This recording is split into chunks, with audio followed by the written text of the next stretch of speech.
নবীন শিক্ষার্থীদের ভোটার তালিকায় অন্তর্ভুক্ত করে রাজশাহী বিশ্ববিদ্যালয় কেন্দ্রীয় ছাত্র সংসদ, রাকসু, হল সংসদ ও সিনেটের ছাত্র প্রতিনিধি নির্বাচনের পুনর্বিন্যস্ত তফসিল ঘোষণা করেছে নির্বাচন কমিশন। বিস্তারিত জানাতে সরাসরি যুক্ত হচ্ছেন আমাদের প্রতিনিধি বুলবুল হাবিব। বুলবুল, আপনার কাছ থেকে বিস্তারিত জানতে চাই।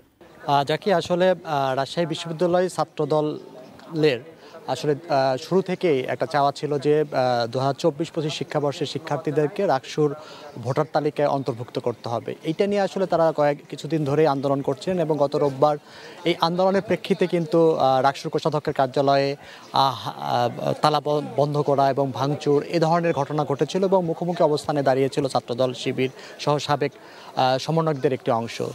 তারই প্রেক্ষিতে আসলে তখন থেকে নির্বাচন কমিশন আসলে সময় চাচ্ছিল যে একটা আলাপ আলোচনার মধ্য দিয়ে এই সিদ্ধান্তটা নিয়ে কথা বলা হবে। তারই প্রেক্ষিতে আসলে আজকে বিকেল 4টায় প্রধান নির্বাচন commissioner doctor F Nazrul Islam তিনি আসলে গণমাধ্যম কর্মীদেরকে জানান যে আসলে এটা নীতিগতভাবে সিদ্ধান্ত হয়েছে এবং নবীন শিক্ষার্থীদেরকে এই ভোটার তালিকায় অন্তর্ভুক্ত করা হয়েছে। মোট 4000-এর মতো শিক্ষার্থী আসলে সেই ভোটার তালিকায় অন্তর্ভুক্তি হবে। অর্থাৎ আগে যেহেতু 24,000-এর মতো ভোটার ছিলেন, এর সাথে আরও 4000 যুক্ত হয়ে মোট 28,000-এর মতো ভোটার তারা আসলে ভোট করবেন।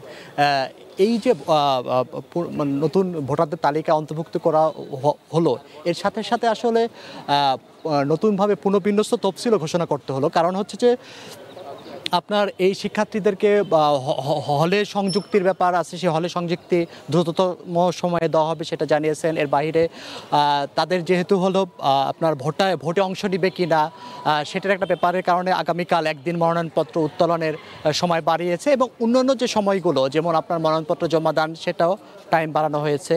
অর্থাৎ পুনর্বিন্যস্ত তফসিল সেটা কিন্তু ঘোষণা করা হয়েছে।